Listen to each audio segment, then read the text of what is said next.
Então, 0 a 200 em um assim, segundo. Tava assim. Aí beleza, e o Júlio olhando pro Brunão, velho. E o Brunão ali, na boa. Cara, beleza. E aí, conversa vai, conversa vem, reunião, tudo tal. Aí houve uma divergência de opiniões entre o Horst e o Bruno. E eles meio que discutiram sobre uma divergência. Já movido um pouco também pelo seguinte. Cara, eu não o Horst, sabia entre que era a aspas, mesma era da reunião. minha turma, porque veio comigo. E o Brunão era da turma do Júlio. Isso também ajudou um pouco. Porque era uma coisa boba, tudo. Mas eles tiveram discussão. O Júlio virou e falou assim: você tá reclamando do quê, Bruno? Na frente de todo mundo, na reunião lotada, velho. Sabe o que esse desgramado soltou? Brunão, você tá reclamando disso? Você tá achando ruim isso? Eu tenho que aguentar esse aí, ó. Eu não vou ser obrigado a aguentar esse aí, ó. Tô aqui tendo que aguentar esse aí falar. Mano, ele foi isso na frente. Na frente de todo mundo, cara. Eu sabia. Na frente de todo mundo, Júlio. E aí todo mundo virou pra mim, olhando assim pra mim, ó. E agora, o que ele vai responder? Eu sabia dessa confusão do Bruno e do Horst, mas eu não sabia que era a mesma reunião. Essa reunião tava Na muito mesma pesada. reunião, Tava, foi Essa aí, reunião tava cara. Na pesada. mesma. Tava pensando. Não, essa reunião, cara. Se eu tivesse Você ido, tá eu tinha louco. colocado calmante na água 2 Meu minutos. amigo, essa reunião, entendeu? Pozinho O Satanás ali. estava lá olhando e falando assim: epa, do jeito que eu gosto. Satanás tava de pé na mesa estralando chicote. Isso assim, Tava. Não, tava tensa a reunião. Foi nessa mesma reunião aí que houve uma discussão com o Bruno e com o Horst. E hoje eles são amicíssimos. Mas eles ficaram assim, estressados por um tempo depois. Mas eu acho que tudo muito era influência da nossa desavença. Entende? Como amigos compravam briga dos amigos. Exato. Os Como líderes muitas estavam pessoas. divergindo e toda a equipe, né, Não, comprando você, um lado, tinha, né? você tinha realmente os dois times. É. Então você tinha os caras que desciam um pau em mim pro Renato e o vice-versa, entendeu? Em resumo, eu saí da reunião e pedi demissão pra Mariane. O Júlio saiu da reunião e pediu demissão pra Mariane. A Mariane virou pro Lucas e falou: pô, agora não tô nenhum dos dois agora. Eu falei: não vou ficar aqui não. Esse cara é louco. Eu falei pra ela: esse cara é louco, ele me distratou na frente de todo mundo. Caramba, 4, eu tratei ele mal bem, me distratou. Eu tô indo embora, pumba, desliguei. Aí o Júlio, eu não vou ficar com esse cara porque eu falei que eu não ia gravar com esse cara e você botou esse cara na reunião, não sei o que lá, pumba, desligou. Mano, a Mariane, ó, tudo quem resolveu foi esse cara aqui, ó. Eu lembro, eu tava fazendo cardio no condomínio ali. Já andando, tava certo de eu não ficar. fazendo cardio. Aí Já o tava certo. Muzi me ligou. Pô, eu quero resolver isso. Eu falei: Muzi, não tem solução. Você não consegue. Ele falou assim: o Muzi falou assim: você me dá a oportunidade? Eu falei assim: eu dou. Ele falou assim: então eu vou fazer isso o propósito da minha vida. Você usou essa palavra, você lembra? Mas eu vou resolver esse problema de vocês dois. Olha lá, minha cara. Quando ele me pulou, eu fui lá, sentei na mesa, eu fiquei esperando assim, ó. Quem tirou essa foto foi o Vanderlei, marido da Ângela. Ele tirou, escreveu aquilo, botou um balãozinho e mandou pra todo mundo pra me zoar. Onde eu fui me meter, ele colocou.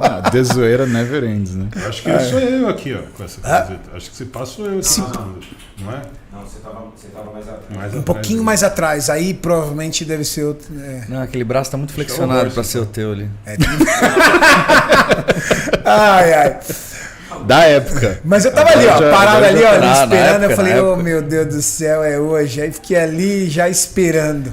Vermelho, olha a cor que eu tava. Vermelho feito um Tava camarão. igual a camiseta. Tava igual a camiseta. Seguindo o padrão. Ai, ai. Mas graças ao nosso querido irmão Paulo Musa, ele conseguiu juntar as peças, né, irmão? Você sabe que... Especialidade, né, Muzi? Juntar as peças. Juntar peça é... A gente Coisa de ortopedista, costura. né?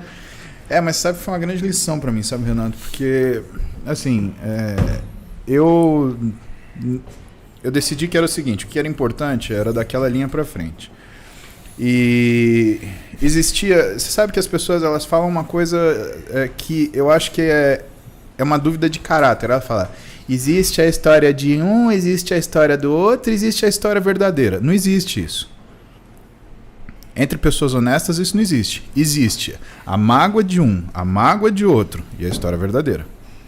E as pessoas atrás aumentando as coisas, né? E é aí que era o que eu queria chegar. Por quê? Porque quando aconteceu toda essa situação, eu fui ver o que tinham falado pra você. Fui ver o que tinham falado pro Júlio. Você pediu a versão dos dois. Na verdade, eu pedi o que estava circundando os dois. Porque o que acontece? Quer queira, quer não, existe ruído. E esse ruído, ele é muito ruim. Então, por exemplo, uma coisa que eu fiquei ofendido de ouvir, não por conta do que estava sendo falado, mas da intenção das pessoas. Então chegaram, por exemplo, pro Júlio e falaram assim, porque você está sabendo que o Renato está falando que vai ser seu patrão agora. Cara, pra que alguém vai falar uma coisa dessa? E sabe o que é foda? Gente próxima do Júlio. Muito. E detalhe, né? O músico começou a conversar comigo e eu nunca usei esse termo. Nunca usei. Alguma vez eu usei um termo com algum de vocês? Nunca. Isso não, porque nós somos um time mesmo. Então nunca usei esse termo. Então, mas as pessoas começaram a falar que eu comecei a dar risada e dizer, agora eu vou ser o patrão dele. Quero ver qual que vai ser a cara dele sendo o patrão dele. E não era verdade. Primeiro que eu não era patrão dele. O patrão dele são os nossos diretores. Eu ia ser um líder dentro da marca. Segundo, na reunião eu deixei claro que o líder ia ser ele. Que o meu papel era outro. O papel de liderança entre os atletas era ele. Como é até agora. Não, e do lado, e do seu lado, outra coisa que me preocupou, além de me ofender, porque aí a gente está falando de uma conduta criminosa, né? Pessoas falando que o Júlio estava querendo arrumar uma situação para te pegar. Sim. Eu falei, cara, isso daí já é criminoso. E assim, quando eu vi o Júlio mais fora de si, desculpa, eu vou te imitar. O Júlio estava assim. Muzeira, tô puto. Isso é o Júlio mais fora de si. Ele, cara, eu duvido que ele tem força, ele tem coisa, mas não é dele, cara. Que buceta é essa? Tá editando um videozinho aí, Moazito. Que susto, foi bom. Então, o que me preocupou? Me preocupou o que estava em volta. Eu falei, cara, a primeira coisa é tirar esse ruído, porque isso é o ruim. Então, na verdade, o que eu queria entender? Eu queria entender o que tinha acontecido, mas eu queria entender por que você estava chateado, por que você estava chateado. Eu queria entender como que vocês lidaram com essa chateação. Porque o que um mediador faz, na verdade, não é te apresentar uma situação que você vai ganhar. É apresentar para os dois ao mesmo tempo uma situação que ambos vão perder. Tem um ditado árabe que fala que o bom negócio é aquele onde as duas pessoas que negociam, elas sentem que perderam alguma coisa. Por quê? Porque só existe reciprocidade se ambos abrem mão. E o que a gente está falando aqui é uma coisa muito séria, porque nós falamos entre nós, de pessoas do mesmo nível, não à medida que somos melhores ou piores do que os outros, mas somos pessoas que viveram histórias muito parecidas em relação a esforços, conquistas e responsabilidades. Então isso faz a gente falar a mesma língua. Logo, o que a gente precisa fazer? A gente precisa também entender o que é a nossa capacidade de ceder para você ter empatia, falar, pô, o Júlio tá abrindo mão disso, eu vou abrir mão disso. Pô, o Renato tá abrindo mão daquilo, eu vou abrir mão daquilo. E hoje eu posso falar para vocês com tranquilidade, né, que acho que é sempre minha característica, tranquilidade, serenidade para a gente tocar as coisas, que não foi um grande problema, jamais. O que eu vi, assim, existia uma grande amizade entre duas pessoas e só existe uma grande mágoa quando existe uma grande amizade. Sendo assim, o que eu precisava? Eu precisava falar assim, bom, olha só, Júlio, vamos ver a tua mágoa aqui, porque assim, você já se acostumou com ela e às vezes aquilo que te machuca já não é aquilo que vai te incomodar. Renato, olha só, existe essa situação. Aquilo que está te incomodando não é aquilo que você deveria se preocupar. E quando a gente reapresentou, quando a gente sentou os três, a gente reconectou, e aí foi aquela situação de eu chegar com o CT no Júlio, e aí vocês sentarem e ficarem 45 minutos resolvendo, fazendo essa Olha que legal essa foto, essa reconexão, né? Quem tirou essa foto? Foi a Bia que tirou essa foto. Foi a Bia? Caraca, Foi a Bia que velho. tirou essa foto e me mandou. Eu tenho essa foto. Foi o primeiro dia que Você vocês... nunca me entregou pra fazer um TBT? Porra. Cara, isso é foto de quadro, é o primeiro dia que vocês voltaram a trocar ideia. Nesse dia o Júlio ainda tava pensando se ia tacar aquela anilha na cabeça do Renato. Não, tava puto ali. Porque o vídeo foi antes de conversar com ele. Nossa. Então você imagina que clima tenso. A sorte foi que tipo, eu dei a mão pra ele, ele já falou assim, fica tranquilo que a gravação é mudo. Você não vai ter que falar nada. Mas foi você que quis passar a mão na mão dele. Que quis passar na mão dele. Não, ó, Maurício. e o Renato numa visão. Maurício, você tá muito romântico, cara. Renato numa visão periférica ali, ó, pra ver se vinha alguma coisa de trás, ó. Cabreiro. Entendeu? Sabe aquele olhar sanguinário do bichinho Cara, ali, ó? essa foto é a melhor foto de vocês até hoje. É a melhor foto, velho. Olha Eu isso. nunca vi essa foto. E é o que a gente conversou outro dia sobre amizade, quando a gente levantou aquela situação, né? Que quem é seu amigo? Né? Seu amigo é realmente aquele cara que bate nas suas costas quando você tá mal? Cuidado, às vezes o seu amigo não é o cara que bate nas suas costas quando você tá mal. É o cara que aproveita você tá mal para se sentir melhor que você. E tinha um monte de amigo assim do lado do Júlio. Exato. Que amigo porra nenhuma, né? O seu amigo é aquele que se sente bem quando você tá bem, né? Na verdade, é aquele que não inveja aquilo que você tem.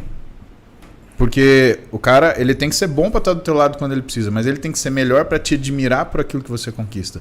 Sabe, o americano, norte-americano, ele tem uma frase para isso que é muito verdadeira, né? Good for you, bom para você. Ele fala de coração. Né? E isso é uma coisa que eu percebo que na nossa cultura não é uma coisa muito difundida. Né? O brasileiro, infelizmente, né? E eu percebo, por exemplo, com esses estilos de programas que são admirados, de reality, cara, é um verdadeiro desfile de gente sendo muito pior do que poderia ser. Com um comportamento péssimo. E as pessoas se alimentando disso, né? E por que eu acho que é um problema? Porque isso é um comportamento que vai cristalizando nas pessoas. E conforme você mostra para as pessoas que o bem existe, a pessoa ela reconhece aquilo e pratica. Agora, se você mostrar só porcaria, o que as pessoas vão praticar? Você fala, isso é ser purista. Não, cara, isso é observar o sujeito que ele está reclamando da corrupção que existe no governo, mas ele está pegando o sinal de TV a cabo com gatonete. Ele está pegando que seja a revista do vizinho. Ou na época que a gente estava no pandemônio, ele marcava o horário para ir na academia e não ia, e impedia outro dia. Quer dizer, eu percebo que existe uma tendência da sociedade em seguir padrões. Né? E que a nossa, infelizmente, em algumas situações, ela demonstra que toda essa capacidade do ser humano se autodestruir. E aí, o que eu acho incrível? Surge um grupo de pessoas que não tá nem aí para esse ruído e que fala assim, cara, eu não tô aqui para combater nada, eu tô aqui só para mostrar o jeito que eu gosto de fazer e assim, se você tiver a fim de fazer, vamos comigo, eu te levo. Mas foi muito legal porque em cima disso que o Muzi falou é verdade. Pessoas ficavam no meu ouvido esquentando minha orelha contra o Júlio, pessoas ficavam no ouvido do Júlio esquentando a orelha dele contra mim, e o único cara que levantou e falou assim, não, peraí, eu vou resolver isso, foi o Muzi. E aí ele saiu comprando briga. Ninguém queria que a gente resolvesse. Ninguém queria. Ninguém queria. Essa era a palavra. Ninguém queria que a gente resolvesse. Tinha gente se Até porque divertindo. para muitas cara. pessoas era benefício se não resolvesse. Muitas que frequentavam aqui o CT. Que frequentavam o CT, ou que de repente para eles era melhor ter você só para eles, ou alguma coisa assim. Tô com cãibra. Cara, tô com muita cãibra. Tu não tá com cãibra? De posterior? Ainda não. Levanta, pô. Melhor. Precisa. Faz parte. Ó, Julião, Oi. vou colocar aqui na tela pra galera ver. Isso aqui, ó. Momento? Olha lá, hein? 6 de maio, 18 de março, 18 de abril, quase 2 meses dentro da empresa na treta, cara. Na treta. Você fazendo vídeo com todo mundo e cadê o Júlio? Cadê o Júlio? Cadê o Júlio? E a galera pedia. Cadê o Júlio no CT? Mas a gente desenrolando. Essa novelo grande Quase você não 2 desfaz meses, em 2 cara. dias. Olha aqui, ó. Olha esse momento icônico. Vou até deixar no Júlio aqui pra galera. No Júlio. No Júlio. Ó. Ó. Mão do Renato, ó. Ah, mulher! Passou a mão mesmo, com carinho. Já era o amor do Júlio. Do Júlio. Aí começava a novela. Aí começava a novela. começou a novela. E assim, tá? Aí ali a gente começou a gravar e aos poucos a gente começou a reatar uma amizade que, na verdade, fazia muita falta pros dois. Sim. E aí, Sim. cara, em pouco tempo nós nos tornamos grandíssimos amigos como era. E hoje o Júlio é um dos meus melhores amigos, é um Sim. irmão que a vida me deu. E quando o Júlio começou a gravar comigo, aí ele enfrentou, velho, uma galerinha, velho. A galerinha